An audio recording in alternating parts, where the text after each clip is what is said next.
Good morning, survivors, and happy Thursday. Today we're going to talk about really quick tips to get you happy, okay? The fact of the matter is sometimes when we're going through narcissistic abuse, it's very hard to find things to be happy about. So I found this 2014 study that said that people who... My cat is outside meowing. I guess I better go let him in. I'll be right back. Hello, kitten. Welcome back. That's what you call reality, people. Reality kitten. Anyway, so I found a study that said that people, researchers talked to people in 83 countries, like 5,000 people, and they determined that there are three circumstances under which we are almost always happy. And they are A, when we're having sex, B, when we are socializing with our friends, and C, when we are exercising. So, there's that. But I know, sometimes when you're in a situation with a narcissist, you don't really want to have sex with them, and you also probably don't have a lot of friends available to socialize with anymore if you've been with them long, because narcissists tend to isolate us. And another thing to consider is that, exercise is really good for us, but it's hard to get started when you haven't. So, when you've been stuck in a pattern with a narcissist. So obviously I want to recommend to you that you exercise. Obviously I think it's a really good idea to socialize. There ain't nothing wrong with good sex. But in the meantime, how do you deal with trying to find happiness in the process as you go through this recovery process? Well, let's talk about that. I've got a few more tips for you. And at the end of this video, I'm going to share with you this freaking adorable thing that happened last night. I went to my daughter's Black History Month event, and she had a speaking part in it, and it was the coolest thing I've ever seen. I was so impressed with the teacher because she created this show that was the history of hip-hop, and it was really well done, and I was thoroughly impressed, and it was super cute. So I'm going to let you hear a little bit of that, including my daughter's little bit of speech that she had at the end of this video. Okay, so stay tuned for that. All right, let's get this going. My name is Angie Atkinson, and this channel is all about teaching you what I know to be true.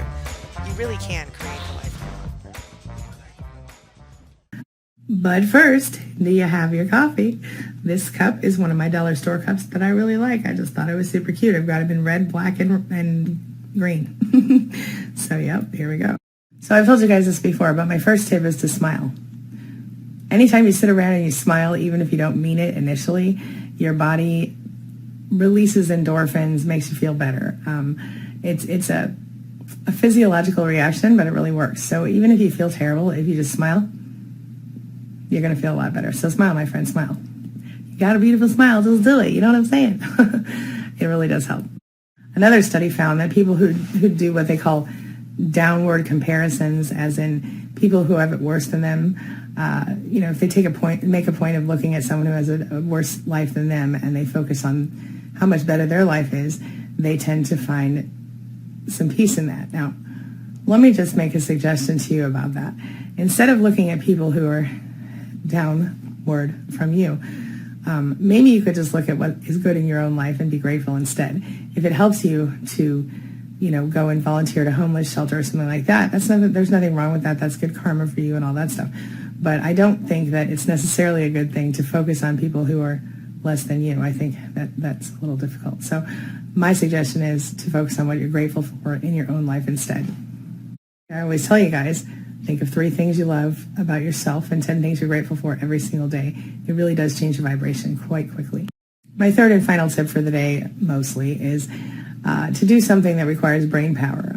The researchers suggested doing your taxes. That's never very fun, but anything that requires you to think about stuff before you do it, anything that requires you to use that left side of your brain, the left side of your brain, that's the analytical side, it can change your mood very quickly, apparently. And that makes a lot of sense to me because I'm a person who finds a lot of fulfillment in my work, which of course requires a certain amount of brain power. So I'm with that one. And of course, as I'm about to show you this reel from my daughter's, I'm just showing you little bits of it from my daughter's thing last night, you will see that that room full of people was just in love with this group of kids. They were just so adorable and so passionate about their little songs they were singing, and you'll probably recognize some of them. They were, hip hop songs. So Sophie said that her teacher told her that they were songs that their parents would know. Now, let's be honest, you guys, I'm one of the older parents for Sophie's group because I was born, I'm not telling you, she was born, when you already know I'm 41, but she was born when I was 32. My middle son was when I was 28. So with my oldest child, he was, I was 22 when I had him, which was a little too young in my opinion. And so I was one of the youngest moms, and I looked very young. I'm very short anyway. So at 22, I still looked like I was about 13. Not really, but really like 15 or 16. So people used to give me a lot of dirty looks. When I was 28, when I had Noah, my middle son, and so I tend to be around average in his friends' parents. I tend to be around the midpoint, the average age of the kids in his grade. Now with Sophie, I tend to be one of the older parents in her grade, but I still liked those songs. It was good stuff. I was 32 when I had her, so that was never the plan, but no regrets, baby, no regrets. So anyway, I'm going to show you that. So I guess my other point with this is music is a great way to change your attitude and your mind. And also children, that if you have children in your life that you love, spend some time with them. They have a beautiful outlook on life most of the time, and they're just really, really good for your soul, So anyway, all right, I'm going to wrap it up for now. I've got to get the girl to school and do all these other things. And plus I want to show you guys this fun little thing. So here you go. So for most of the performance, Sophie was in the front of the group, right in the middle. But here's the part where she actually spoke. And after that, I'll show you the rest of the songs, or some of the songs, the parts of them. They're super, super cute. The 1990s hip-hop started crossing over to mainstream pop. This movement allowed many younger artists who were usually delegated to kids' music to develop in the world of hip-hop on their terms. One of the first pieces to do this was a duo called Atkinson. First question was not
That's all I've got for you today. I'll see you later today for another video.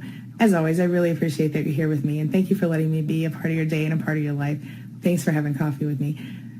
Thanks for being a part of my day and a part of my life. It truly means a lot to me. I'll see you soon, guys.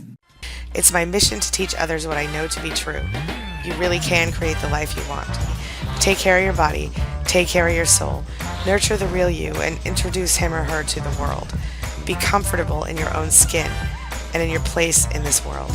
Take your spot, take it now, and the universe will take its cue from you. You feel me?